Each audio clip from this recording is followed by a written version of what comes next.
Welcome. Welcome back. Welcome back. Welcome back. Welcome back. Welcome back. Welcome back. Welcome back. Welcome back. Welcome back. Welcome back. Welcome back. Welcome back. Nope, too far. Welcome back. Welcome back. Welcome back. Welcome. Welcome back. Welcome back. Welcome back. Welcome back, everybody. Welcome back. On January 1st, 2019, we started this YouTube channel. It's been almost a year now. As of today, it is December 18th. In this video, I'm gonna go over how we upload and how that's changed over this last year. I'm also gonna go over what types of content perform best, what videos did better than others, and how much money we made on YouTube in the last year. So let's get into it.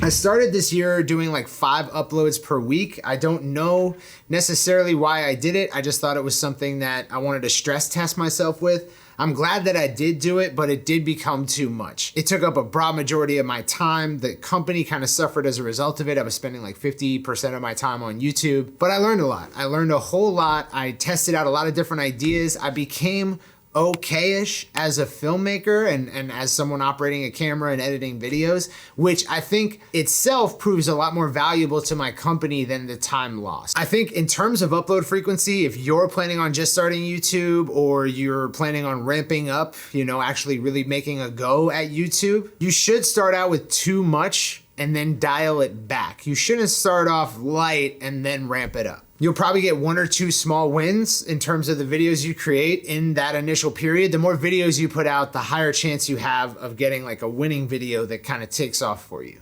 Then with that knowledge later on, you can whittle down what you're doing to the stuff that actually works, whereas in reverse, you can't do that. Now, in terms of thumbnails and titles, I learned a lot actually from this video, which was by Veritasium, which has been one of my favorite YouTube channels for long before I was like a YouTube power user. Veritasium, Vsauce, these were all like awesome channels to watch. And to hear that guy talk about getting a viral video and then the science behind it, and he talked to Mr. Beast about like what makes a viral video and the algorithm on YouTube. Having a high click-through rate is huge on YouTube. So when you get searched, how often do people click on the link?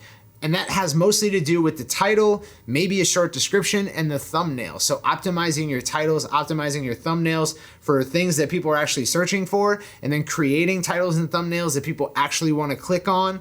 That became sort of an interest of mine. And I've had varying degrees of success with that practice of optimizing thumbnails and optimizing titles, and also tags. Using a product that we use called TubeBuddy, I can do tons of like tag and keyword research in YouTube and then SEO our videos, optimize them for YouTube search engine. So now let's get into the top videos of the last year, which is actually pretty interesting. So I did a loop station review, a review of the Boss 505 loop station back in February or March. I love that loop station, and it was like one of my first gear reviews for music, which I really enjoyed. There's a couple reasons why I think that one is probably our most successful video. Number one is that it's a review on a product that has a decent search volume, but doesn't have a whole lot of like high quality videos on it. Normally when you search for a review, you want someone with a little bit of personality, someone you can identify with and feel like, okay, I'm going to experience this product in the same way that this reviewer is going to.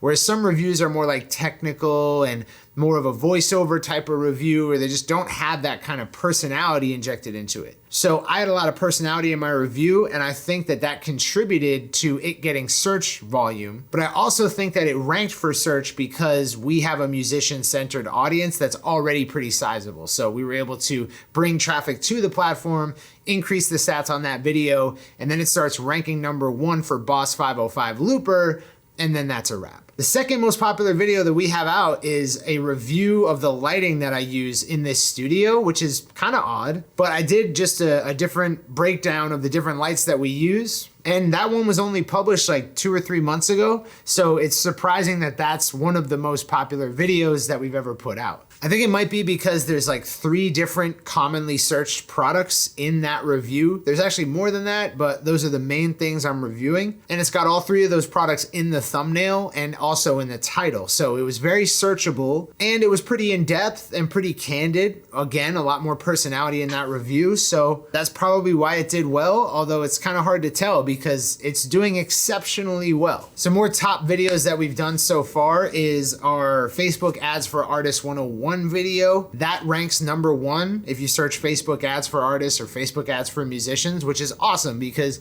I didn't really like the videos that were previously occupying that top spot. And then the rest of the top 5 are all gear reviews. So that just kind of goes to show you how important gear reviews are to growing a YouTube channel, or just reviews of anything really, something that people commonly search for. We started this year with 350 subscribers, which we gained from 2017 to 2019 by hosting a lot of our instructional videos on YouTube as like private or unlisted links. This year, so far, we've gained 6,400 subscribers, maybe 6,600 or more by the end of the year. Now, it's been hard to really track the trajectory of all that, but here's the metrics from Social Blade. And I put a link in the description for our Social Blade if you want to check out those metrics yourself. So you can see that we kind of took off and we like accelerated really quickly in these first 3 months. This is a period where I was spending probably 50% or more of my time working on videos or promoting the channel. But then around the end of July into August, I posted a lot less videos. I had a lot going on. I was moving.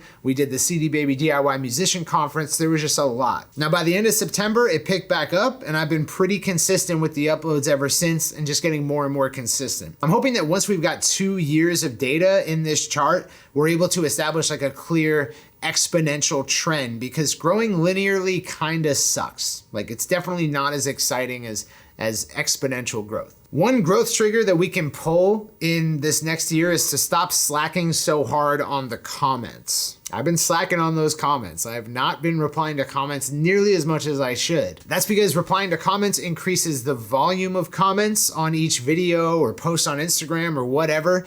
That gives signals back to the algorithm that this is an engaging post, and all that increases the visibility of videos and posts overall. So if I can just stick to replying to comments, commenting back, leaving the first comment on every video and post, it should add like a stable percentage increase to the growth of the channel and to our Instagram profile. Now let's talk about the money. By the end of the year, we'll have made about $1,400 through ad revenue for about 130,000 monetized views. Our average CPM, which is what it costs to pay YouTube to serve an ad on like 1,000 of our views, is $20.15, which is actually pretty high for YouTube. Like the average I think is like $10 or less, so we're really trending up there. We have an average video length of about 11 minutes and an average viewer retention rate of about 60%. That means better quality views, people are more engaged, and that comes at a premium price for advertisers. We've done a few giveaways though on our channel throughout the year, and that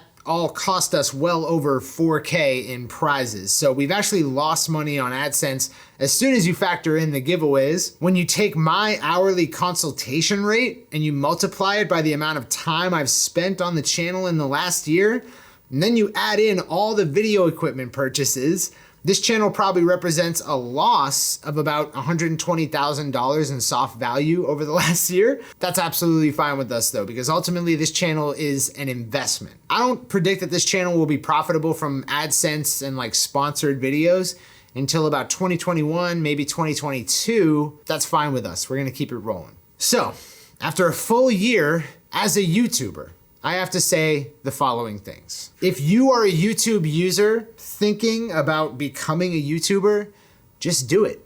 Just start. Stop talking about it. It will suck at first, and so will you, but it will get better. And if you keep doing it, it will be worth it. It doesn't matter what your equipment is. I chose this equipment because I want to get better at filmmaking to potentially soon make short films, music videos, stuff that's more higher production value. But to be a YouTuber, you don't need that much equipment. And you can still make minimal equipment look really good. Like with a much less expensive setup and maybe the same amount of light, I could create this exact same image. Number 2, if you want to grow fast, review something. I know that that might be like, not exactly what you want to do with your channel, and that's fine, but it's an easy win in terms of YouTube SEO. People are searching for product names, which are very distinct, right? Like nothing else is named the Aperture C120D. So there's not a lot of confusion in the search titles and the tags. And if you can make a video that delivers a lot of personality or just goes the extra mile to give someone thinking about purchasing or using this thing a little bit of extra information, then you can easily become the top ranked video for that given product, especially if it's not a very well-reviewed product. Just make sure that whatever you're reviewing relates back to what you ultimately want your channel to be about. So if you're a musician, you should be reviewing audio gear probably, right? Like if you look at Andrew Huang's channel, his business is very naturally aligned with his passion. And number 3, it's good to have a healthy amount of self-hatred. If you don't hate your work is never going to get better. So don't kid yourself about all the things that you fuck up or wish could be better. Let it just eat away at you inside until you finally fix it. That may not be what you want to hear, may not be the most comfy attitude to adopt, but what do you want to do? Go through life sucking at everything forever? Now, whether you like them or not, these are the things that I've learned about YouTube in my first year. I love YouTube. I love watching YouTube videos. I love creating YouTube videos. I love editing. I love filmmaking. I love all of this shit. I think I'm gonna sign up for year numero dos of YouTube. With that said, I've been Circa for Full Stack Creative for the last year. Oh, and one last tip. Don't be afraid to say, if you like this video, please like the video, and if it was helpful in any way, please consider subscribing. Yes, everyone says it, yes, it's played out, and yes, you could say it differently in your own way or whatever, but if you don't say it in some way, people probably won't do it, so say it. And I'll see the rest of you next year on YouTube. Peace out.